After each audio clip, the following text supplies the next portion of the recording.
Faire 100 000 euros par mois en 90 jours, c'est pas compliqué. C'est simplement une conséquence mécanique et logique de toutes les bonnes actions que tu pourrais mener si tu décidais, dès aujourd'hui, d'appliquer les bons conseils. Si tu ne les fais pas encore, c'est pas par un manque de travail ou bien un manque d'intelligence, c'est simplement parce que ton équation actuelle contient trop de variables et encore trop d'inconnus. La complexité, elle a jamais aidé personne et le chaos, il a jamais offert aucune opportunité de scaling. Donc si tu veux emprunter la voie royale, commence déjà par te mettre dans la peau d'un idiot. Peut-être le mec le plus idiot que tu connaisses et qui ne va raisonner qu'en termes de action plus analyse égale résultat. Aujourd'hui, je vais te donner les 5 étapes chirurgicales pour atteindre et stabiliser ce palier. Mais avant, je préfère te prévenir. Tu risques d'entendre des conseils que tu as peut-être peu entendus auparavant parce que tous ensemble, regroupés, ils entrent dans une logique de raisonnement, je dirais, assez singulière qui fait et qui va te permettre de voir ton business d'une toute autre façon. L'étape finale, c'est d'ailleurs le point qui va tout pile séparer ceux qui possèdent leur business de ceux qui sont possédés par leur business. Si tu ne restes pas pour comprendre ce point de bascule, tu finiras forcément par construire une prison dorée de laquelle tu ne pourras plus sortir. Donc prends quelques minutes avec moi, pose ton cerveau et discutons.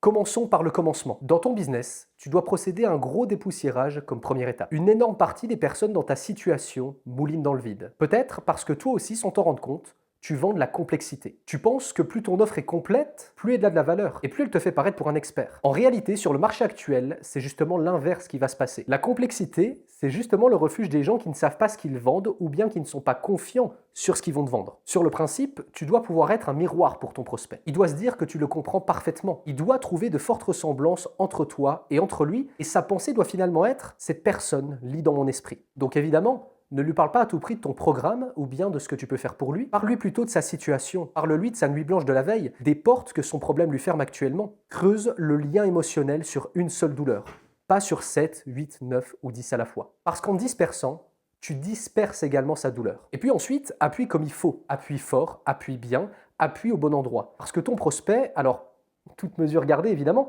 c'est comme un excellent plat que tu aurais commandé au restaurant. Tu vas pas en recommander un second identique, alors que tu n'as même pas encore terminé le premier. Tu n'as pas encore assouvi toute ta faim. Donc avec ton prospect, c'est pareil. Une fois que tu as la douleur, n'ajoute pas de fonctionnalité, n'ajoute pas de complexité. Appuie simplement sur le levier le plus important pour lui. Je te donne un exemple. Si tu vends une augmentation de chiffre d'affaires à des entreprises, donc en B2B, ne va pas leur vendre la gestion d'équipe, plus le CRM, plus la reprogrammation mindset. Va plutôt leur vendre le système qui close, même quand ils dorment. Prenons une autre niche, un peu plus émotionnelle. Si par exemple tu accompagnes les hommes qui vont bientôt se marier et qui veulent perdre du poids avant leur mariage, ne leur vends pas le meilleur programme sportif, plus les exercices qu'ils n'ont jamais vus ailleurs, plus le calculateur de calories ultra sophistiqué sur un beau logiciel. Vends-leur simplement, sois le plus beau, le plus heureux et le plus en forme pour le plus beau jour de ta vie. Et autre exemple, parce que c'est aussi des niches que j'adore, si tu accompagnes par exemple les jeunes footballeurs qui jouent dans des petits clubs régionaux, des petits clubs amateurs ou semi-pro et qui veulent passer un niveau, ne leur vends pas uniquement ton palmarès avec une gamme d'exercices prétendument efficaces et puis par exemple, encore une fois, une super plateforme ultra ergonomique, super sympa avec une appli. Vends-lui simplement le club qui joue 3 ou 4 niveaux au-dessus du sien actuellement et vends-lui également ton réseau auprès duquel tu vas pouvoir le présenter 1 à 2 fois par an pour des détections et des repérages. Comme je te l'ai dit, il faut dépoussiérer, il faut couper, il faut débarrasser, il faut élaguer, un petit peu comme les branches d'un arbre qui commenceraient à prendre un petit peu trop d'ampleur. Parce que si actuellement tu as l'impression que tu ne peux pas expliquer et faire comprendre ton offre à un enfant de 8 ans en moins de 15 secondes, ton offre n'est pas prête à faire 100 000 euros par mois. Tu n'es pas en train de scaler une jungle, tu es en train de scaler une route droite qui doit être claire, organisée, limpide. Donc ça permet de savoir où tu vas en fonction de ta vision et de tes dispositions réelles. Le second point, il faut le dire, c'est que ce qui anéantit souvent tes chances de scaler alors que tu étais très souvent sur la bonne voie, c'est l'ennui, c'est le besoin d'être stimulé en permanence, comme une sorte de syndrome de l'objet brillant. Ça tue littéralement ton business et toute la dynamique que tu avais peut-être mis des semaines, des mois, voire même des années à créer. Tout ça parce que tu as changé de stratégie, tu as changé de mentalité au moment même où ça commençait à payer pour toi. J'ai des dizaines d'exemples en tête où tout s'est écroulé du jour au lendemain à cause de syndrome. Donc le second impératif, la seconde étape, c'est d'être stable et de savoir itérer de la bonne manière. La stabilité, c'est une arme puissante pour ton business. Parce que tu sois à 10, à 30, à 45, à 60 000 euros par mois, on ne va pas chercher la nouveauté, on va chercher la prévisibilité, la prédictibilité. Tu dois tenir un process jusqu'à ce qu'il devienne ennuyeux pour toi. Donc oui, c'est pas sexy, mais c'est ce qui va fonctionner. Ton process, il doit devenir anticipable afin qu'il n'y ait plus besoin de ta présence permanente pour que ça puisse fonctionner et que ça puisse chiffrer. Si on prend un déroulé, un appel, il est considéré comme qualifié sur la base d'une addition de critères A plus B. On va créer du lien avec le prospect avant l'appel avec telle typologie de contact, telle typologie de message, et on va l'éduquer avec une autre typologie de ressources parce qu'il a donné une réponse X, Y, Z ou toute autre formalité. Une fois que l'appel de closing, l'appel de vente a démarré, on doit cocher certaines cases pour s'assurer d'avancer avec toutes les cartes en main, en tout cas les meilleures. Et donc pour le post-commercial, c'est-à-dire une fois que le prospect est closé, qui devient client, l'onboarding il doit être fluide, il doit être simplifié afin de créer des victoires rapides chez ton client. Si aujourd'hui dans ton business tu maîtrises et que tu comprends pourquoi tu fais les choses,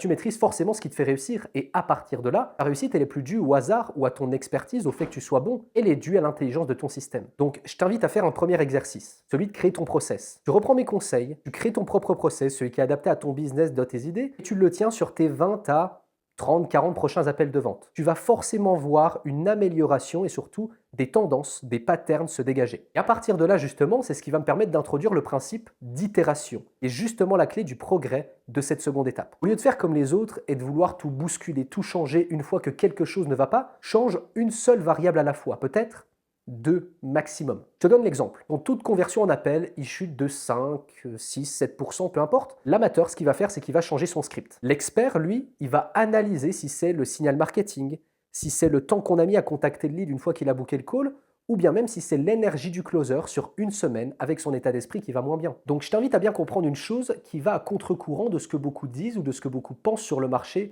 afin de paraître comme les nouveaux prescripteurs, les nouveaux messies. Mais à l'heure actuelle, pour améliorer ton système et tes résultats, il faut sans doute que tu élimines les dysfonctionnements et non pas que tu ajoutes des fonctionnalités ou de la complexité lorsque ce n'est pas nécessaire. La troisième étape, c'est celle qui va t'éviter de te faire bouffer ou voire même de rester dans une prison dorée où, oui, les chiffres vont être beaux évidemment, mais une prison dorée où tu demeures complètement dépendant de 1, 2, voire 3 individus. À l'heure actuelle, peut-être que tu as des branleurs dans ton équipe. Peut-être parce que tu n'oses pas dire les choses.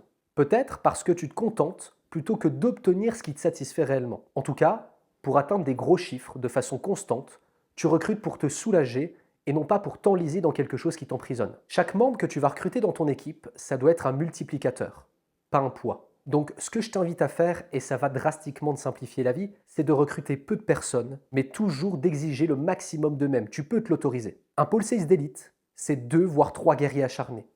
Pas 10 closers moyens dispersés, dynamités à droite et à gauche. Les guerriers, ils vont t'offrir de la stabilité et de la tranquillité. Les guerriers, ils vont s'imprégner de ta vision et de ton ambition parce que tes objectifs deviendront les leurs et la fidélité, c'est justement leur principe premier. Ils comprennent que tes objectifs se basent sur du moyen, sur du long terme et donc ils vont pas se barrer à la première occasion ou bien à la première déconvenue. Tes guerriers, ce sera aussi tes meilleurs observateurs et donc forcément les personnes les plus aptes à t'aider pour guider ton navire. Parce qu'ils comprennent ton offre, voient son évolution ainsi que celle que tes prospects connaissent. Donc chez toi, ils ne vont pas se contenter du minimum syndical. Et leur job, ça ne va pas s'arrêter à de la prise de call, à du remplissage de CRM et merci bonsoir. Pour terminer, ne l'oublie jamais, j'appuie dessus fortement, c'est que ton guerrier doit être satisfait et doit être heureux de bosser avec toi. Donc crée le lien avec lui, paye-le convenablement et fixe lui des objectifs parce que c'est un compétiteur et il va rechercher ça. Le challenge et pouvoir se dépasser. Si les personnes qui bossent avec toi ne remplissent pas ces 3 critères, il faut que tu les vires sans plus attendre. Parce que ton business avec cette suffisance, c'est simplement ni plus ni moins qu'une bombe à retardement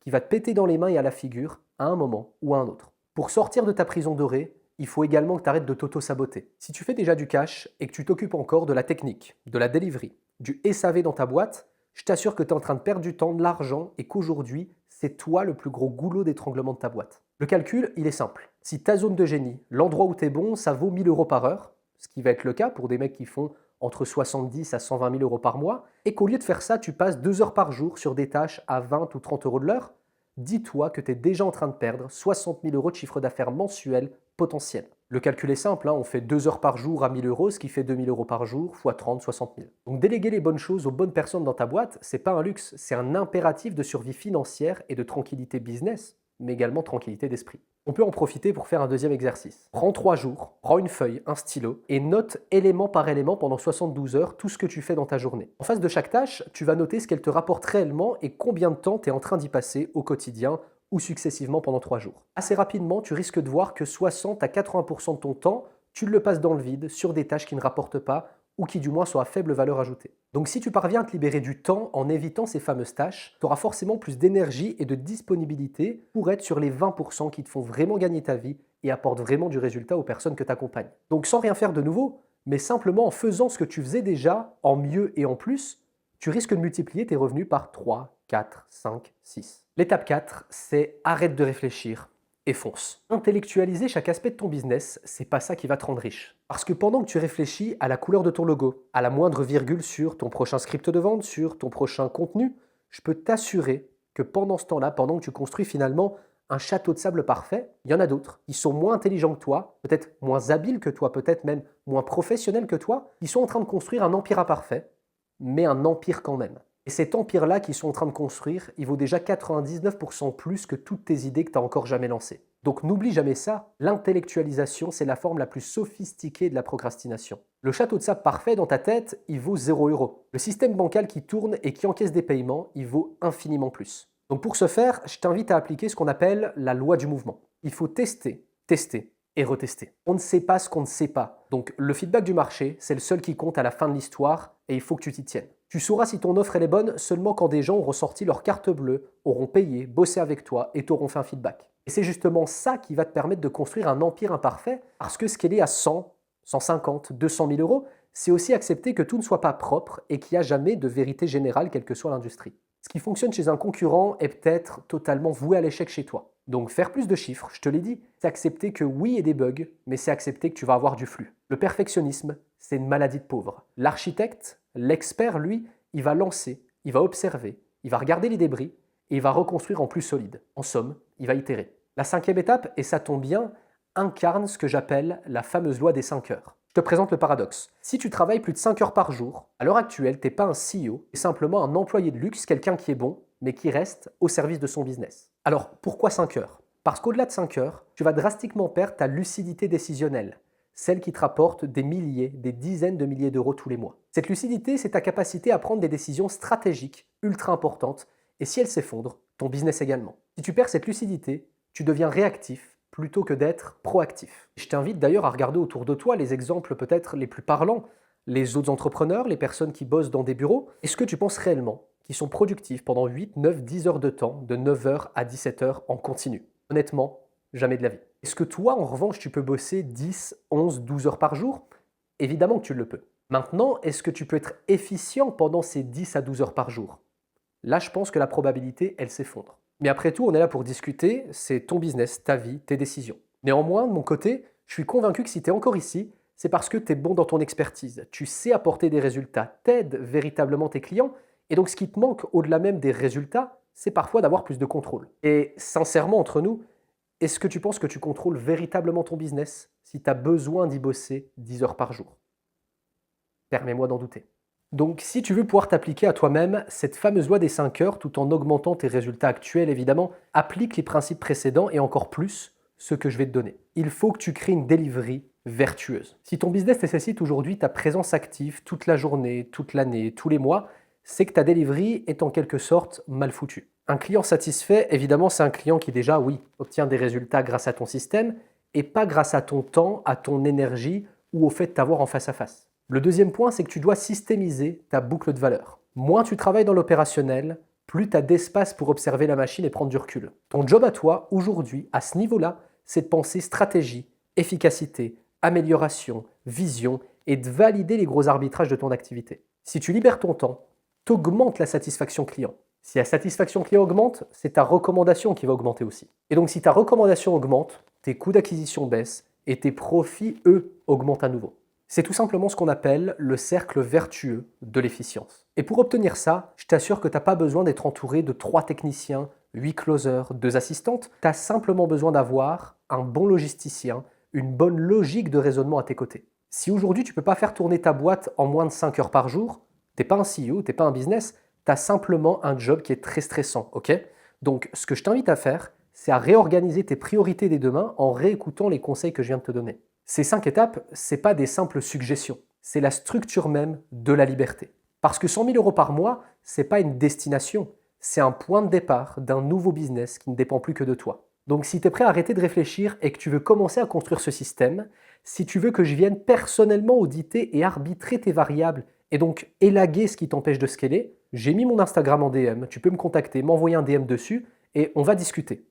Par contre, comme je te l'ai dit, on ne va pas parler de rêve, on ne va pas parler de fausses croyances, on va parler de plans concrets.